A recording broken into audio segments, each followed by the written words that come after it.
નવસારીના ટીગરા નજીક ગત મોડી રાત્રે એક ઓવરસ્પીડ કાર સેન્ટ્રલ મોલની દિવાલ સાથે ધડાકાભેર અથડાઈ હતી। આ ગમખ્વાર અકસ્માતમાં કબીલપોરના પ્રદીપ સુથારનું કરુણ મોત નીપજ્યું હતું, જ્યારે કારમાં સવાર અન્ય 3 યુવાનો ગંભીર રીતે ઘવાયા હતા, જેમને નજીકની હોસ્પિટલમાં સારવાર અર્થે ખસેડવામાં આવ્યા હતા। સમગ્ર મુદ્દે નવસારી ટાઉન પોલીસે અકસ્માત મોતનો ગુનો નોંધી તપાસને વેગ આપ્યો છે।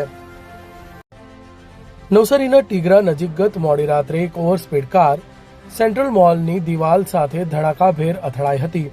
આ ગમખ્વાર અકસ્માતમાં કબીલપોરના પ્રદીપ સુથારનું કરુણ મોત નીપજ્યું હતું, જ્યારે કારમાં સવાર અન્ય 3 યુવાનો ગંભીર રીતે ઘવાયા હતા, જેમને નજીકની હોસ્પિટલમાં સારવાર અર્થે ખસેડવામાં આવ્યા હતા।